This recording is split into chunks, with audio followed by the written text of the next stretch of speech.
तो हम लोग अपने डेटा एनालिटिक्स की क्लास को आगे कंटिन्यू कर रहे हैं और डेटा एनालिटिक्स क्लास में हम लोग टैब्लो को कंटिन्यू कर रहे हैं।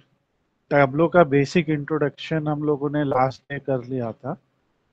आज हम लोग टैब्लो में लाइन ग्राफ को सीखने वाले हैं। हम लोगों ने लास्ट टाइम बार ग्राफ और पाई चार्ट को सीखा था।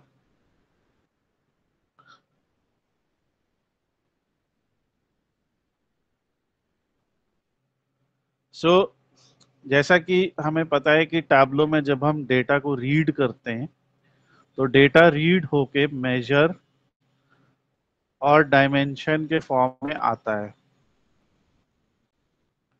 डायमेंशन जो होते हैं वो नॉन न्यूमेरिक होते हैं ज़्यादातर, और मेजर जो होते हैं वो सारे न्यूमेरिक होते हैं। ठीक है, न्यूमेरिक में भी हमने दो तरीके के न्यूमेरिक डेटा पढ़े हैं। एक हमने पढ़ा है कंटिन्यूअस और एक हमने पढ़ा है डिस्क्रीट। ओके, तो सबसे पहले तो हम अपने फाइल हमने अपनी सैंपल सुपर स्टोर फाइल को कनेक्ट कर लिया है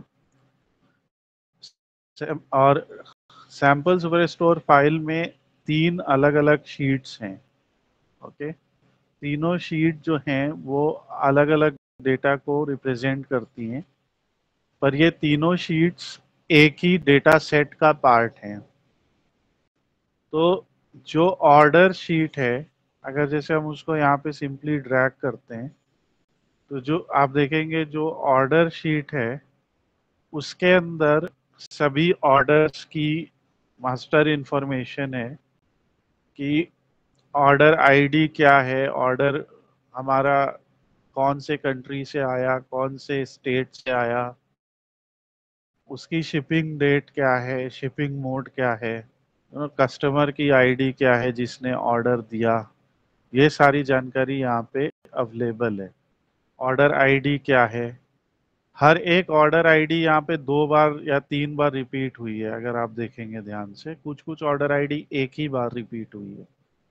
तो जो ऑर्डर आईडी 2 बार रिपीट हुई है, इसका मतलब ये है कि इस ऑर्डर में एक्चुअली में 2 प्रोडक्ट ऑर्डर किए गए थे, और वो जो 2 प्रोडक्ट ऑर्डर किए गए थे उनके प्रोडक्ट के नाम ये हैं। ये दोनों प्रोडक्ट एक ही ऑर्डर में ऑर्डर किए गए और ये इन प्रोडक्ट की आईडी है। ठीक है, तो बेसिकली यहाँ पे हर रो जो है वो एक टाइप का ट्रांजैक्शन है। ओके, इसलिए हर रो की आईडी जो है वो अलग अलग है। और जो ऑर्डर, जैसे यहाँ पे इस ऑर्डर में आपको सेम आईडी 6 रो में नजर आ रहे हैं और भी है नीचे, राइट। तो दैट मीन्स कि इस पर्टिकुलर कस्टमर ने 6-7 आइटम्स जो है वो ऑर्डर किए एक ऑर्डर में। ओके, तो ये वाला जो है आपको देखना पड़ेगा कि ये ऑर्डर आईडी, वैसे तो हर ऑर्डर की एक यूनिक आईडी है, मगर इस टेबल में जो 9000 एंट्रीज हैं उसमें कहीं कहीं पे 2 है, कहीं कहीं पे 3 है। तो यूनिक ऑर्डर आईडी एक्चुअली में 9000 से कम होंगी। यहाँ पे ये रो आईडी है, रो आईडी 1 2 3 4 से लेके 9900 तक जाएगी। Okay, now after order table अगर हम देखते हैं तो इसमें एक और टेबल भी है। हम ऑर्डर को भी यहाँ से हटा देते हैं और इसमें एक पीपल टेबल भी है। ओके, तो अगर हम ऑर्डर टेबल को यहाँ से रिमूव कर देते हैं तो हम यहाँ से पीपल टेबल को ले आ सकते हैं। और पीपल टेबल में आप देखेंगे तो पीपल टेबल में केवल 2 ही कॉलम है। ओके, पर्सन और रीजन। पर्सन का मतलब ये है कि उस पर्टिकुलर रीजन का मैनेजर कौन है, और रीजन तो आपको पता ही है कि जो हमारे ऑर्डर टेबल में ऑलरेडी है। अब हम पीपल टेबल को भी हटा देते हैं तो हमारा आ जाता है रिटर्न्स टेबल। रिटर्न टेबल के अंदर आप देखेंगे इसमें भी 2 कॉलम हैं। इसके जो 2 कॉलम है वो ये रिप्रेजेंट कर रहे हैं कि वो कौन कौन सी ऑर्डर आईडी हैं जो रिटर्न हुई हैं। ओके, तो ये जो डेटा सेट है इसमें हम एक्चुअली में इन तीनों टेबल्स को जब ज्वाइन करेंगे तभी हमारा पूरा टेबल बनेगा। इसे हम लोग रिलेशनशिप कहते हैं टैब्लो के अंदर।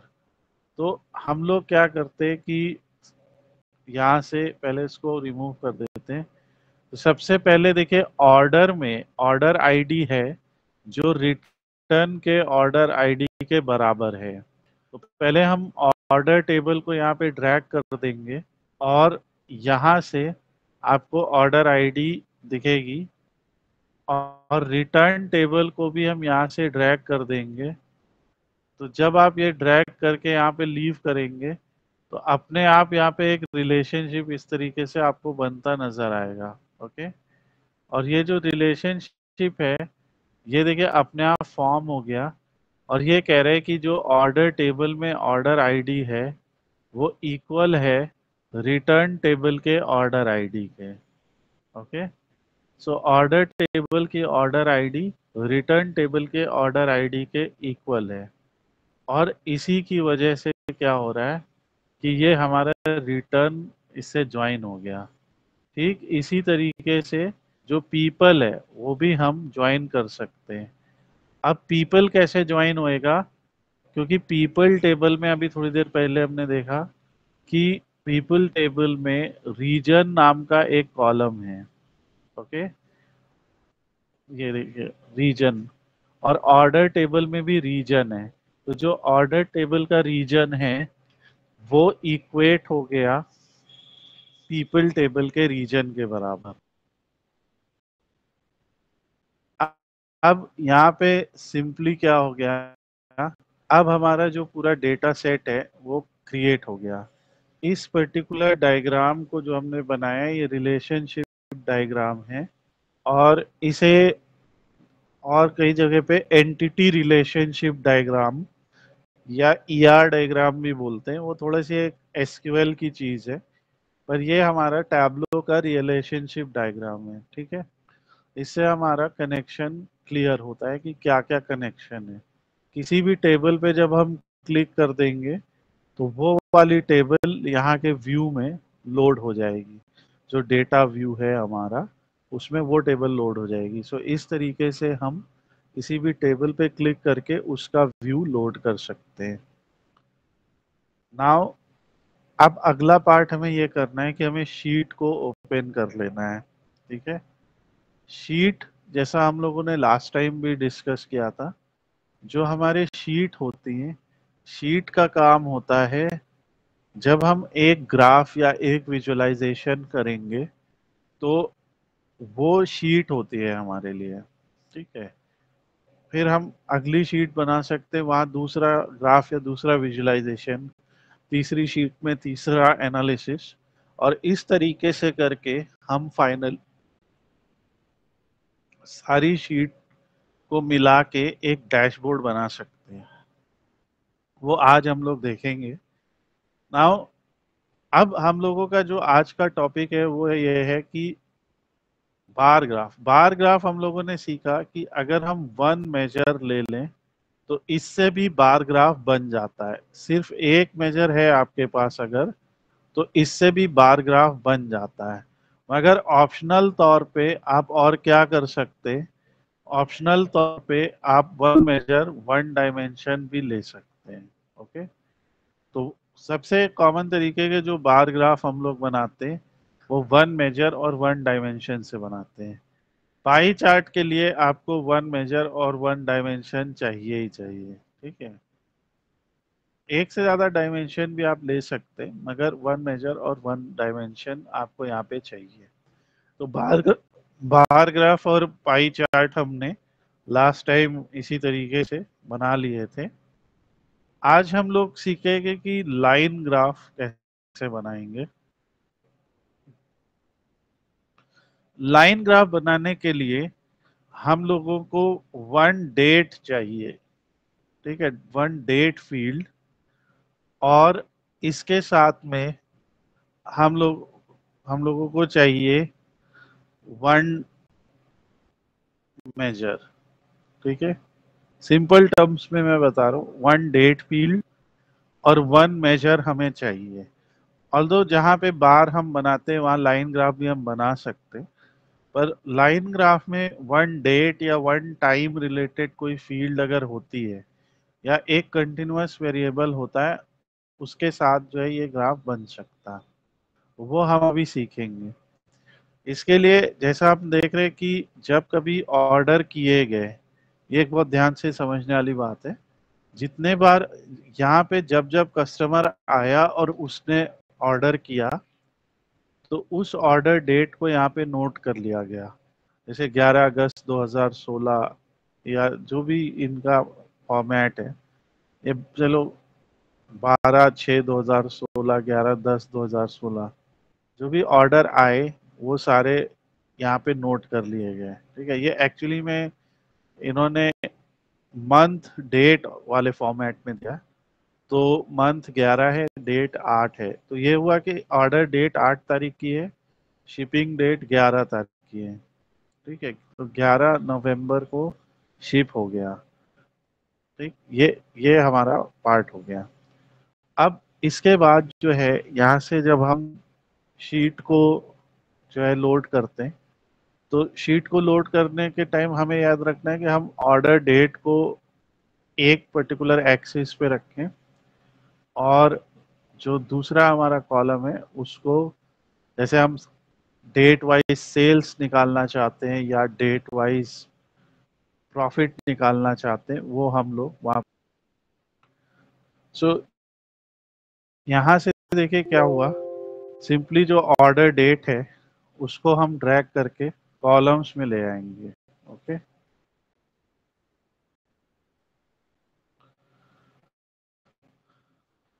सो हमने ऑर्डर डेट को कॉलम में ले आया। ओके, अब जब आपने डेट को कॉलम में लाया, तो आपने थोड़ी देर पहले देखा था कि डेट तो प्रॉपर अपने मंथ ईयर फॉर्मेट में दी थी। डेट ऐसे दी गई थी ना, 11/8/2016, ऐसे डेट इस तरीके से दी गई थी। पर जब यहाँ पे टैब्लो में आया, तो टैब्लो में क्या हुआ, वो डेट अपने आप क्या हुई, समराइज हो गई एक तरीके से। उसने क्या किया कि जितने भी ईयर्स का डेटा था, यहाँ पे देख रहे हो आप, एक फंक्शन लगा दिया। फंक्शन है year order date.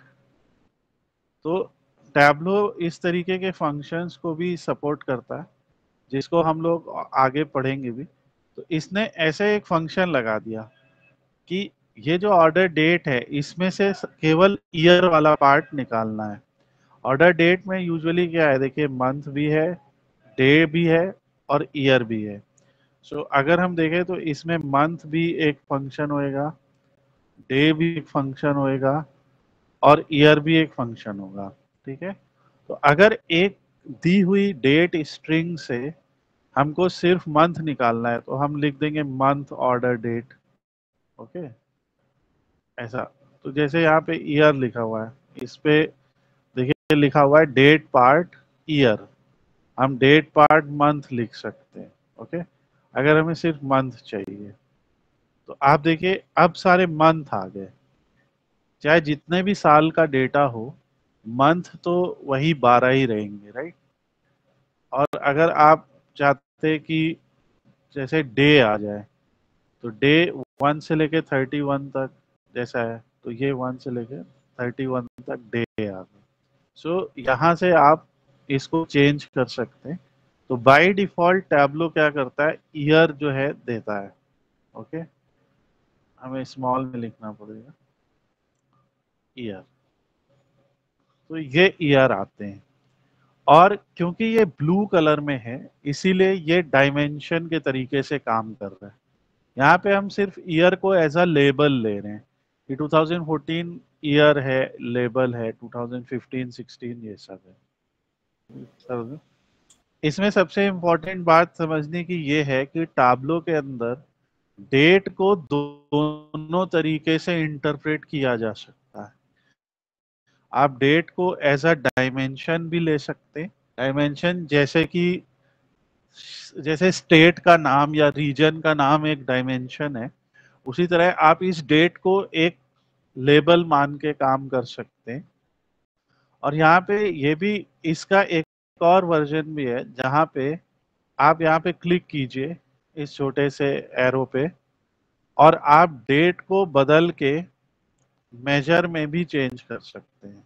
Okay, so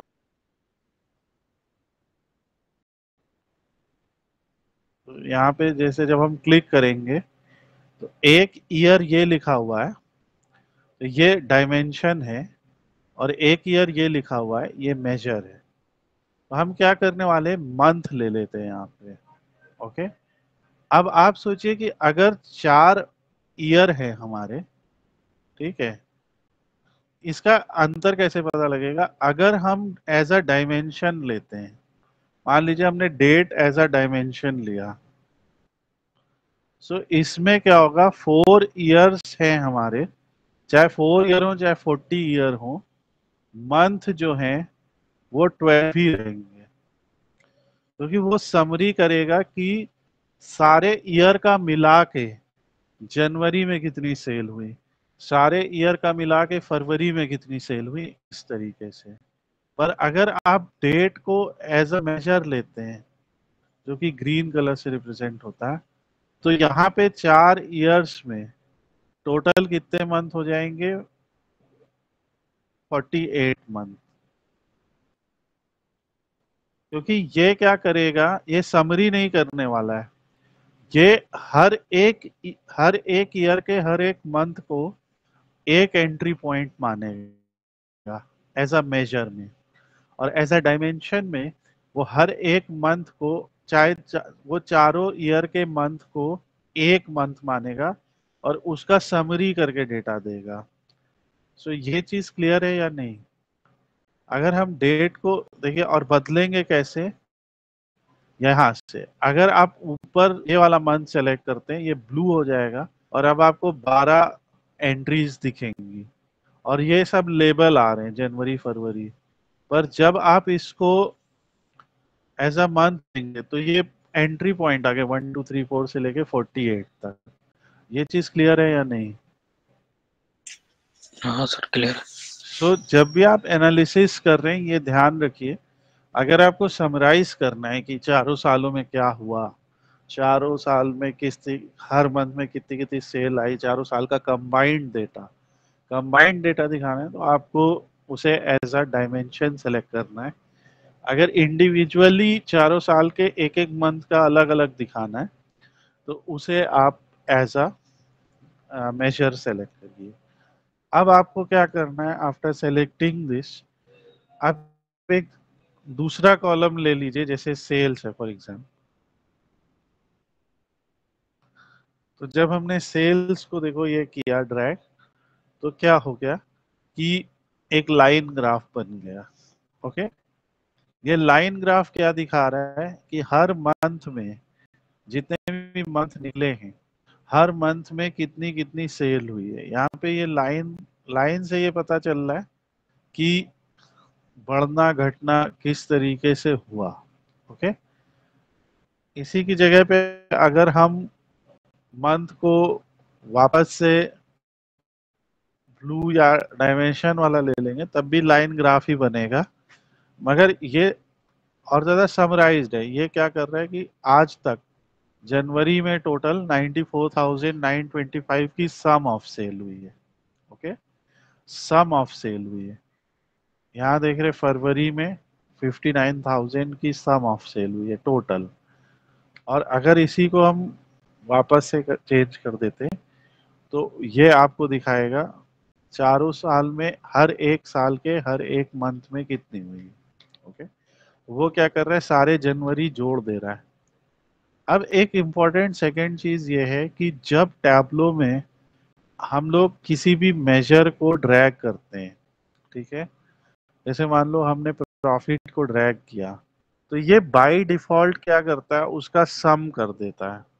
okay, ये देखिए सम, सम क्यों किया, क्योंकि एक्चुअली में क्या है, टोटल 9,900 एंट्रीज है, ठीक है। तो ये वो 9,900 एंट्रीज को दिखा नहीं रहा है कि हर एक रो में क्या हुआ, ठीक है। ये क्या कर रहा है, आपको सम या समराइज करके दिखा रहा है कि जब आपकी 9,900 एंट्रीज हैं तो उन सबका मिला के जो प्रॉफिट हुआ वो 2,86,397 हुआ। ओके, ये याद रखना हमें। तो सम ऑफ प्रॉफिट ये दिखा रहा है। इस सम ऑफ प्रॉफिट को हम और ज्यादा स्टैटिस्टिकल मेजर्स में भी चेंज कर सकते हैं, जैसे एवरेज। तो ये दिखा रहा है कि हर ऑर्डर पे एवरेज प्रॉफिट $28 का हुआ, $28.66 का हुआ, ठीक है। हम कहे कि मिनिमम टोटल जितने भी प्रॉफिट हुए उसमें मिनिमम प्रॉफिट कितने का हुआ, तो मिनिमम एक्चुअली प्रॉफिट हुआ -6600, यानी लॉस हो गया यहाँ। सबसे कम जो प्रॉफिट हुआ वो एक्चुअली बहुत बड़ा लॉस है, -6600, ये किसी एक ऑर्डर पे नहीं हुआ, ठीक है।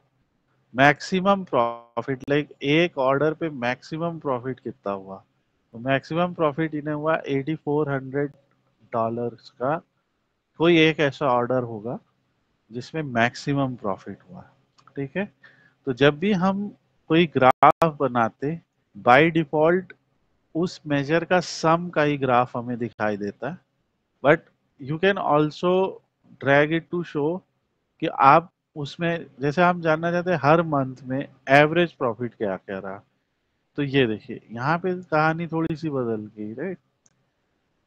यहाँ पे दिखा रहे कि एवरेज प्रॉफिट मार्च 2014 में सबसे ज्यादा, सॉरी एवरेज सेल्स मार्च 2014 में सबसे ज्यादा थी, एवरेज ऑन एन एवरेज देखें कि जैसे टोटल मान लीजिए 100 सेल हुई, तो 100 में हर सेल का जो अमाउंट था ऑन एन एवरेज वो मार्च 2014 में ज्यादा था।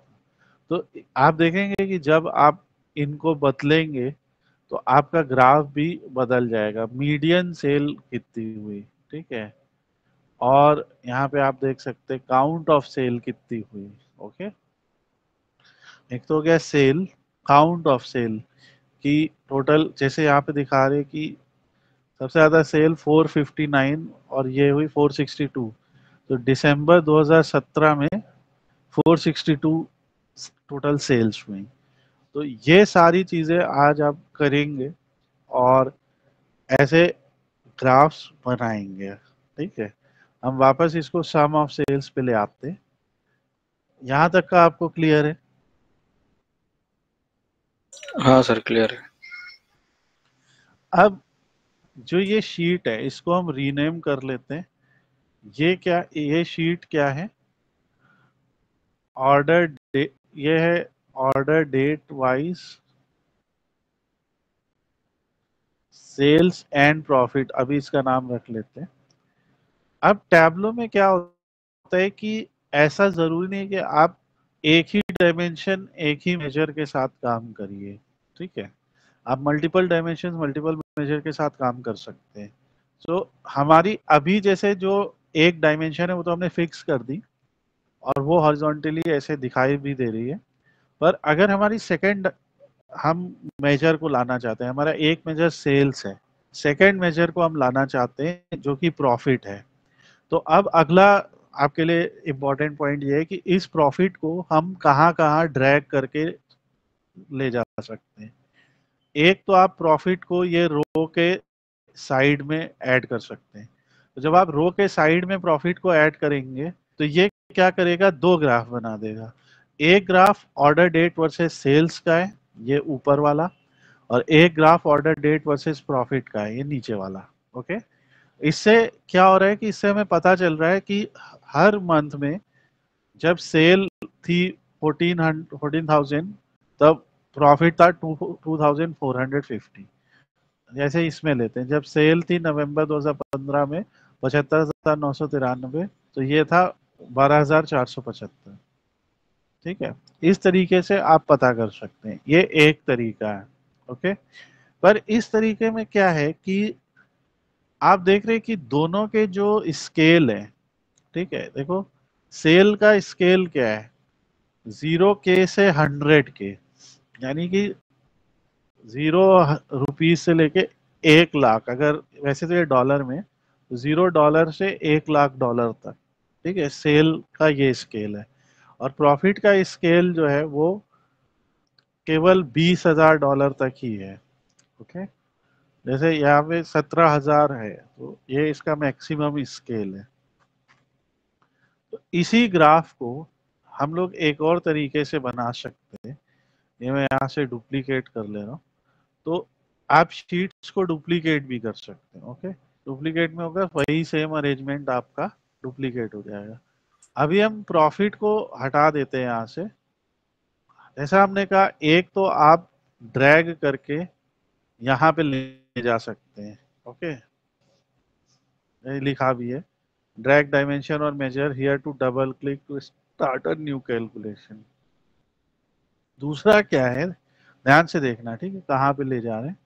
दूसरा, आप इसको यहाँ पे छोड़ सकते हैं। ओके, यहाँ पे छोड़ने का क्या मतलब है कि हम कह रहे हैं कि हमें एक ही एक्सिस पे 2 ग्राफ चाहिए, तो हम उसी एक्सिस पे ले जा रहे हैं। जिस एक्सिस पे सेल है उसी एक्सिस पे प्रॉफिट को ले जा रहे हैं। तो इससे क्या, और ऐसा हम क्यों कर रहे हैं, और इससे देखिए डिफरेंस ऑफ ग्राफ देखिए, यहाँ पे क्या है, 2 अलग अलग ग्राफ बने, 2 अलग अलग रो में। ओके, तभी वो रो दिखा रहा है, ये एक रो, ये 2 रो। यहाँ पे क्या हुआ, हमने कोई रो वगैरह नहीं की। हमने क्या किया कि फिर से हम दिखा देते हैं, हमने क्या किया कि दूसरा जो मेजर था उसको यहाँ पे ले जाके ड्रैग कर दिया। जब हमने यहाँ पे ले जाके ड्रैग कर दिया, तो यहाँ पे क्या हुआ, अब वो प्रॉफिट को दिखाने लगा सेल के रिस्पेक्ट में। दोनों का स्केल, क्योंकि डॉलर है, तो क्योंकि दोनों डॉलर हैं, तो हमने दोनों को एक ही एक्सिस पे रख दिया। इज इट क्लियर और नॉट? Yes sir. क्योंकि दोनों डॉलर हैं, ठीक है। हम्म। अब अगर कोई कहे कि नहीं भैया क्वांटिटी को भी मेजर करना है, यहाँ क्वांटिटी है, क्वांटिटी मतलब क्या है, क्वांटिटी मतलब ये है कि उस ऑर्डर में कि, जैसे आपने बुक ऑर्डर की, मान लीजिए आपने मैथ्स की बुक ऑर्डर की, तो कितनी वो क्वांटिटी थी, ठीक है। सो क्वांटिटी को हम क्या करेंगे, इधर एक्सिस पे ले आएंगे। कैन यू सी, एक लेफ्ट एक्सिस पे डाला क्योंकि वो दोनों सेम थे, पर क्वांटिटी डॉलर में नहीं है। ये बात आप मानते हो कि नहीं? क्वांटिटी हाँ तो सर। एक डिस्क्रीट वैल्यू है, वो एक नंबर है, काउंट है। तो जब आपने क्वांटिटी को देखिए यहाँ पे छोड़ दिया, तो एक और ग्राफ बन गया। Is it clear? हम्म। और ये जो ग्राफ हमारा बना, ये रेड कलर में आया। देखो इधर क्या है, 0 से 1500 दिख रहा है। मान लो ये 2000 होगा, तो 0 से 2000 की इधर आने लगी, और 0 से 1,20,000 की यहाँ आने लगी। हम्म। अब तीनों लाइन बन गए, ठीक है। जो क्वांटिटी है, आप अगर ध्यान से सोचें, क्वांटिटी जो है वो तो एक डिस्क्रीट वैल्यू है ना, हम्म। ठीक है। हम एक ऐसे उसको ले रहे हैं। तो अब एक बहुत ध्यान से बात समझना, ठीक है। यहाँ पे तुम्हें मार्क्स नजर आ रहा है, ठीक है। मार्क्स के नीचे क्या लिखा है, ऑल। ऑल का मतलब क्या है, अभी हमारे कितने ग्राफ हैं यहाँ पे? 3। 3 है। तो ऑल का मतलब है कि ऑल यानी तीनों के तीनों ऑटोमेटिकली टैबलू ने लाइन बना दिए हैं। ये बात समझ पा रहे हो? हम्म। है? Sir yes sir. यहाँ पे देखो, ये मेजर वैल्यू है। ओके, हम्म। मेजर वैल्यू कौन कौन सी है, ये दोनों, प्रॉफिट और सेल। हम्म। तो उसने क्या किया है, मेजर वैल्यू का एक अलग कंटेनर बना दिया है। ओके, और हम्म। जैसे वेरिएबल होता है ना कि एक्स एक वेरिएबल है, उसमें हम एक भी आइटम रख सकते, दो भी रख सकते हैं, राइट। हाँ तो सर। तो जो मेजर वैल्यू है उसमें आपने सम और प्रॉफिट कर दिया, और इसको जब, और नीचे देखिए क्वांटिटी भी है, दिख रहा है। हम्म, तो टोटल आप देखेंगे 3 ग्राफ हैं, ऑल, वैल्यूज और क्वांटिटी। ओके, ये मेजर वैल्यूज है, ये क्वांटिटी है। क्वांटिटी को हम क्या कर सकते हैं, ऑटोमेटिक से हटा के बार बना सकते हैं। ये चीज समझ में आ रही। हाँ सर। हम, अब बार बन गया, पर बाकी की लाइन क्या है, उस बार के पीछे छिप गई। हम्म, ठीक है, तो ये ऑर्डर है, दिख रहा है, हम्म, जैसे लेफ्ट टू राइट ऑर्डर है इनका। तो हम क्या करेंगे, क्वांटिटी को खींच के वैल्यू के पीछे ले आएंगे। आप समझ रहे हैं? हम्म, क्लियर है बात। अब क्या हो रहा है कि जो क्वांटिटी है वो पीछे चली गई, और उसके दिख रहा है उसके ऊपर सेल्स और वो। अगर आपको ये कलर अच्छे नहीं लग रहे, ठीक है, जैसे क्वांटिटी का कलर आपको रेड है, अच्छा नहीं लग रहा है, तो आप क्या कर सकते हैं, यहाँ पे ये कलर होता है, साफ साफ लिखा हुआ है। यहाँ पे लिखा है कि क्वांटिटी बार है और उसका कलर है, तो इसको हम एडिट कलर कर लेते हैं, और एडिट कलर में क्वांटिटी के कलर पे क्लिक करते हैं, ठीक है, और इसका एक लाइट कलर ले लेते हैं, ये ब्लू वाला, ठीक है, हम्म, और अप्लाई कर देते हैं, और ओके। अब देखिए क्या हुआ, अब हमें सारे कलर सही से दिख रहे हैं, विजिबिलिटी भी ठीक है, थोड़ा और लाइट वाइट कर सकते हैं, मगर अभी ठीक है, काम चल रहा है। और ये ग्राफ एक ही बार में हमें ये दिखा रहा है कि 2014 से लेके 2017 के एंड तक हर एक मंथ में कितनी क्वांटिटी, जैसे 284, कितनी सेल 14,237, और कितना प्रॉफिट 2,450 हुआ। Do you get hmm, this point. हाँ सर। तो इसमें सबसे इम्पोर्टेंट बात क्या थी, टैब्लो में, इसीलिए एक जैसे ब्लैंक शीट जब आप खोलते हैं तो कहाँ कहाँ पे आप ऐड कर सकते, एक ये है ना जहाँ एक्सिस आती है, हम्म, और एक राइट हैंड साइड की एक्सिस। बहुत जल्दी से हम वही ग्राफ दोबारा बनाते। हमें क्या करना होता है, हम लोग सबसे पहले ऑर्डर डेट लेंगे यहाँ पे। ऑर्डर डेट लेने के बाद हम इसको, इस बार हम इसको समराइज करते, लेकिन हम चाहते हैं चारों साल का कंबाइन करके बताओ। अब ठीक। अगर कोई चीज चारों साल का कंबाइन हो रहा है, तो या तो सम होगा, या मिनिमम होगा, या मैक्सिमम होगा, ठीक है, ऐसा। अगर सब तुम्हारे घर में मान लो 4 लोग हैं, चारों कमाते हैं, ठीक है, तो अगर हम कहें कि आप, हम कहें कि तो आपकी इनकम कितनी है, ठीक है, तो अगर हम एक इंडिविजुअल पर्सन की इनकम पूछे तो आप बता देंगे मेरी इनकम ये है, हम्म, ठीक है। पर अगर हम आप पूछे आपके हाउस होल्ड की इनकम कितनी है, ठीक है, तो आपको क्या करना पड़ेगा, आपको चारों की इनकम को कंबाइन करना पड़ेगा, राइट। अगर हम आपसे पूछे आपकी एवरेज इनकम कितनी है, तो जो आपने कंबाइंड इनकम निकाली उसको आप 4 से डिवाइड कर देंगे, राइट। Yes sir. मिनिमम कितनी है, तो आप देखेंगे चारों में जिसकी सबसे कम। मैक्सिमम कितनी है, चारों में सबसे ज्यादा कौन कमा रहा है, ठीक है। फिर इसमें मीडियन है, स्टैंडर्ड डेविएशन है, वेरिएंस है, इस टाइप की चीजें और है, काउंट है, 4 है, डिस्टिंग काउंट है, ये सब आगे पढ़ेंगे। अब इसमें क्या है, हम सिंपली क्या करने वाले, एक हमने सेल्स को यहाँ ड्रैग कर दिया, जब सेल्स को ड्रैग कर दिया तो हमारी ये एक्सिस तैयार हो गई, क्योंकि प्रॉफिट और सेल्स दोनों के डॉलर है, तो हम प्रॉफिट को भी इसी एक्सिस पे ले आएंगे, और ये हमारा दिखने लगा कि हर मंथ में कितने सेल और कितना प्रॉफिट हुआ।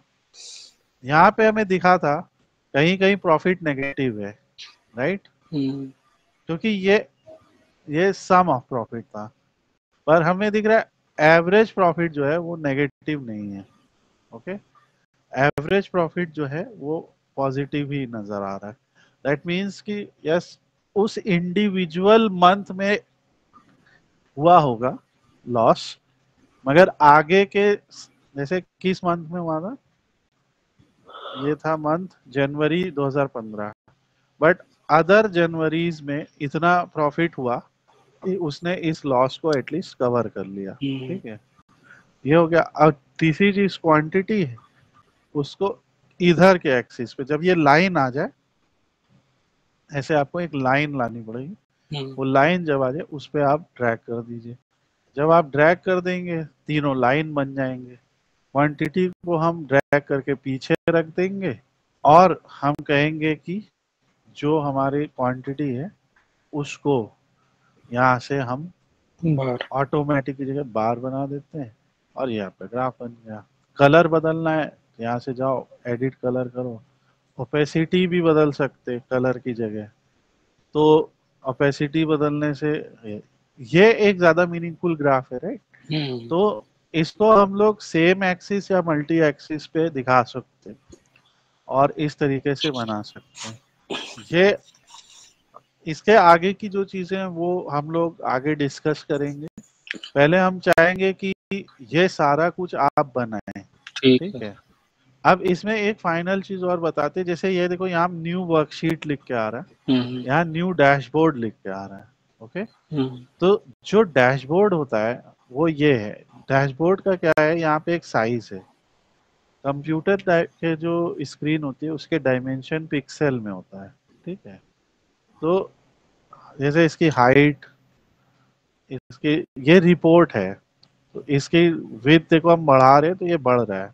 ओके, अब जैसे ये, अब यहाँ पे हमने कोई चीज एनालाइज की थी तो उसको हम यहाँ ड्रैग कर देते हैं, और दूसरी शीट जो हमने एनालाइज, ये एक शीट आ गई, दूसरी शीट जो हमने एनालाइज की थी वो हम साइड में कर देते हैं। तो एक डैशबोर्ड में आप क्या कर सकते हैं, एक से ज्यादा चीजें एनालाइज कर सकते हैं। ओके, ठीक है। तो ये और ये प्रेजेंट मोड है, तो इससे आपका वो फुल स्क्रीन में प्रेजेंट होएगा।